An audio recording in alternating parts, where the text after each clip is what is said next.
may I inform the Senator Drilon and Ping Lacson and everybody, ganon ang nangyari. We will have a report coming your way, and that is the stand of the office of the President. Kami ho ang nag-utos niyan na dito na sa budget para pag-release ng pera madali, diretso na.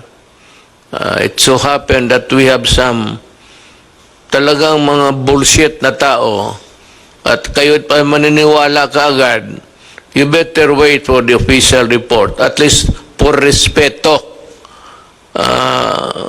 Little respect coming from the office of the President, kasi sinadya ko yan.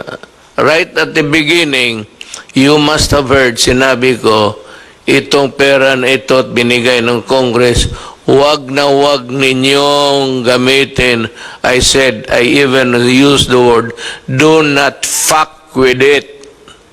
Wala kaming pakailan kung milyones nang malulugi sa inyo, ang importante ay maipasara kayo. Ito ang mensahe mismo ng National Telecommunications Commission at ng Supreme Court para sa abs-cbn na tila inilalaban ang kanilang 25 years franchise na tila ipinagkait daw ng gobyerno ay mismo sa tagapagsalita ng Supreme Court o hindi ng NTC. Wala silang dapat ibigay sa abs-cbn dahil dapat lamang na ipagtanggol at irepensa nila at mabigyan ng katarungan ang lahat ng mga trabahador ng Kapamilya Network na tila hindi nabibigyan ng tamang benepisyo at papasahod kahit na nakalipas ang 10 taon. Dapat daw pagbayaran ng abs-cbn ang patong-patong na kaso na kinakaharap ng Kapamilya Network at hindi na lamang mabigyan ng kanilang garantiya na maibabalik sa telebisyon ang kanilang TV station. Ay mismo sa tagapagsalita ng NTC, wala silang pakialam sa kung anumang milyones ang nawawala sa abs-cbn araw-araw. Ang gusto lamang nila ay mabigyan ng katarungan at pagkakataon ang mga Pilipinong malaman kung ano talaga ang pinaka-pinaglalaban ng abs-cbn at kung para saan ang kanilang TV station. The same case number, lahat the same, Francis Marcos. Ang hindi ko lang talaga ma-deny, sir, kasi yung Norman Nomusin, hanggang grade 5 ako gamit ko po yun eh. Gamit ko talaga, kaya hindi ko ma-deny. Talagang lumaki ako, tatay ko si Gilbert Pamusin. Pero nung 17 na ako, nanay ko naman ang nagpalit ng pangalan ko, hindi naman ako. Kaya ang hirap i-deny, sir. Pero talaga hindi ako sagapan. The same case number, lahat the same, Francis Marcos. Ang hindi ko lang talaga ma-deny, sir, kasi yung Norman Nomusin, hanggang grade 5 ako gamit ko po yun eh. Gamit ko talaga, kaya hindi ko ma-deny. Talagang lumaki ako, tatay ko si Gilbert Pamusin. Pero nung 17 na ako, nanay ko naman ang nagpalit ng pangalan ko, hindi naman ako. I promise you, I know human behavior like a psychiatrist. There will be almost 1 million die-hard Francis Leo Marcos supporters, even when he's in prison. You closed-minded, blind idiots will support a criminal scammer. You will support him even when he's in prison. Because that's just what plastic people do. And most of the rest of you, you don't have the honor to apologize to the real men and women exposing this goggle. You don't have the courage to stand up and repent and tell the truth that you were supporting a liar. Sir John, he's helping millions. He's not helping people. He's enabling a seditious plan against the sovereign nation of the Philippines. He's abusing the innocence and the vulnerability of the poor by sensationalizing helping them. Pastor, ano ba itong mga telco at internet provider sa Pilipinas? Napakabagal. Baka one day sila naman ang mapastop mo, Pastor, if di sila magbabago. Sino ba itong mga telco sa Pilipinas na napakarami nagre-reklamo sa mga telcong ito eh? Globe? Ano pa? Smart? Smart. Pero mga smart? Smart, Globe, PLDT? O mga may-ari ng mga telco, mahiya naman kayo. Sa buong mundo tayong pinakabagal, pinakamabagal. Tapos ang laki-laki pa ng sigil nyo. Yung bansang Ukraine lang, ang wifi libre. Walang bayad. Ang bilis pa. Mayaman pa tayo sa Ukraine. Oh, ang bilis. Kaya nga yung mga kapatid natin from that place, pagpunta rito, napaka-frustrated nila talaga. Mabagal kayo. Ipa-stop na siguro natin yung mga telco nyo. Palitan ng iba na mas mabilis at mura. Kung magpapabayad man, mura. O kaya, libre. Amen. Dalangin ko yan ha. Gagawa ng paraan ng Ama ng mga telkong mabagal, stop. Telkong mabilis, come in. There's a Father. Kung may bayad man, konti lang. O kaya, libre na. Dadalangin natin yan. Amen. So, ito'y paalala sa mga may-ari. There's a Father's name. Ang laki ng sigil nyo, laki ng pera nyo sa mga telco-telco nyo. Tapos, yung serbisyo ninyo, walang kwenta. Nandito po kami para ipaalam sa inyo yung mga palisiya na dapat nating sundin at direksyon natin kung saan tayo patungon. Lahat na ito po ay ginagawa namin.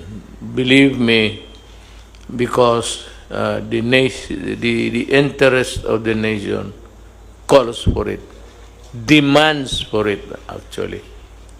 I have to be productive as president. And in order to do that, I have to go around and look for myself the situation all throughout the country. That is the job of the president, seeing to it that the republic is well guarded and the welfare of the people it's the highest concern. Itong klase po, nandito si Secretary Briones. She will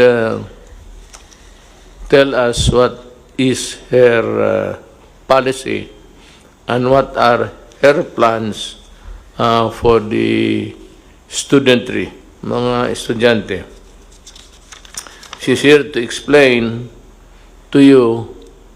And maybe isali ko na yung deadline ng tuition. Yung tuition ho sana, I hope that you'd allow a staggered payment or installments lang po sa mga eskwelahan. And for those who have really nothing to come up to sa bayaran, you have the land bank, and kindly listen to the rules, kasi itong land bank bubuksan namin and you can borrow money to finance the education of your children. Lahat ito, papunta ito sa talagang negative, meaning to say that we are hard-pressed in our finances, but we have to place the premium of education so that this would be another round of expenses, but Land Bank is there to help you. And dito po ako interesado. I want the development of this endeavor of the Land Bank to help. Gusto kong malaman na matutupad talaga. So maybe I will require a report every day of how it goes, how it would present itself to the public once it is available. And you know, the NCR will now be placed under the General Community Quarantine, or the JCQ, starting June 1. Davao City will remain JCQ rather. And the other areas under JCQ, ano itong ating task force, the regions that would remain under GCQ will be regions 2, 3, 4A, and Pangasinan, Albay. Yan sila until we have reviewed the general situation. We are not happy to put you in this place, but after review, maybe we can. But just let me tell you today that of those who are of late infection or those arriving in the country, we have a spike of about 5,000. Secretary, 500 rather, sorry, 500 lang. And Secretary Duque will expound more on that. The rest of the country will be placed under modified general community quarantine. Again, the rest of the country will be placed under modified general community quarantine. That is very clear now. In other areas, it will be again on a piecemeal basis, depending on the viability of the place to meet the challenges of COVID.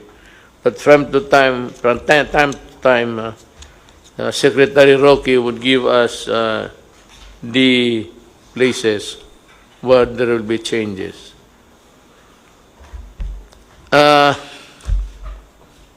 The opening of the airports. I have asked Secretary Tugadi, and he will have his time later, to explain what are his plans. We would like to know, sabay-sabay tayo.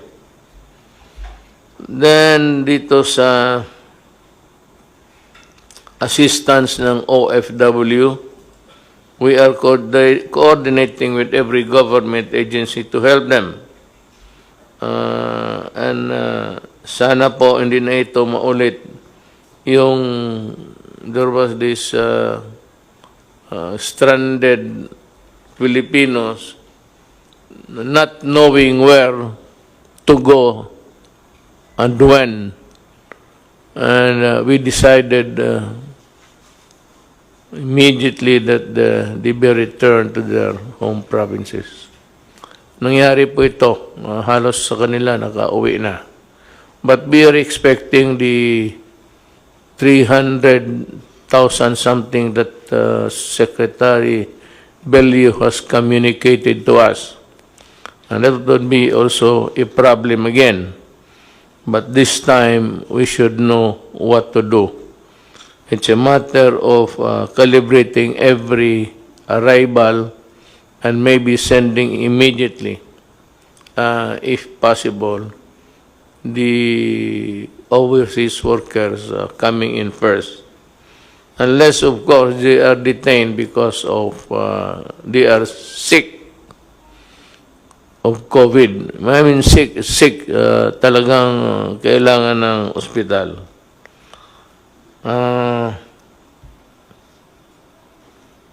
Dito naman sa, well, let me appeal to itong mga landlords, the owner of lahat na, malls, bazaars, big stores, whatever, na merong mga anong tawag nito, yung franchise nila sa may mga different stores selling different anything. What you have is you own the big building to be rented out. Marami dito sa kanila po gusto ninyo na magbayad ng 50% even if they are not operating. Actually, I am at a loss really to explain to you how. But you know, when you collect from somebody who is not earning at all, it's practically flogging a dead horse. Kung patay na yung kabayo, basi gaano mo kahampas dyan, di na mabubuhay yan. And that is what's happening. If they are not earning, where will they get the 50% to pay? If not the 100% that you'd want to collect. So, it seems to me a problem, but I would like to appeal to the owners of the buildings, of the malls and everything. Ganito na lang, just pray everybody has a God. Just pray that the vaccine, ang target nila is September. September, I think China will be able to distribute, if I'm not mistaken, and the other countries are catching up. Everybody is at it, so they are really trying their very best. Kaya lang, itong China, hindi ito hambog, wala itong ere, but they you know, they work, and I'm very sure that they will be the first one of the countries that would be able to come up with the vaccine. Ang atin ito is yung mga rental sana, balikan ko, should be a matter that should be addressed by the DTI, and there can be some sort of an adjudication process to fix this problem. Ako naman nagikiusap, nagmakaawa, dahil nga talagang if you're not earning, how are you supposed to pay? So, maawa naman tayo sa mga kababayan natin. Let us help one another. If it does not really spell bankruptcy sa inyo, tiisin na lang ninyo with nothing except your savings to tide you over. Baka sakali makatulong yung appeal ng gobyerno. Remember that the nation is still, the entire nation is still under quarantine. Let us move to the so-called new normal as we, let's see what develops ahead. Okay, kung mayroon lang bukas, I will be the first to announce. But, alam mo, remember, the COVID microbes are still in the air that you breathe, that you pass on to your fellow men if you are not ready or willing to wear the mask. It is precisely, this is the protection, not for you if you do not want it, but for the protection of the other guy. And that is why the state has every right to control your movement if you pass on a contagion to the other to the population. Kasi kung ikaw lang ang gusto, ayaw mo, and there are people who are like that, ayaw nila. And they believe that they have the antibodies to fight the coronavirus. So, if the virus is there, tapos gusto mong labanan, bahala ka. But for you to pass that virus, if you get it from one place and from another person and pass it to the other guy, that's different. That is where the right of the state comes in.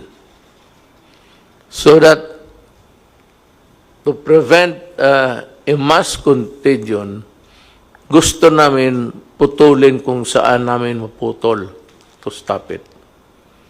That is the reason of the essence of the police power of the state, to come up with measures to protect public interest, public health, public safety, lahat. Nandiyan na yan. Case of peace and order, magkagulo, the state comes in. Yung may contagion and everybody is dying, falling, kasali yan. Public interest, if say, uncontrolled movement, or baski people trying to seize other people's property, or things like just being into a state of anarchy. The state has the right to come in and put a stop on it. That is the survival of the Republic of the Philippines. This is a country of Filipinos who obey the laws. If you do not obey the law, that's your problem. Bahala ka. Good kung makasibat ka. Kung hindi ka makasibat, ay pasensya ka. And that goes for everybody. That should be made clear. Hindi kasi ng tao na they take for granted violating the law.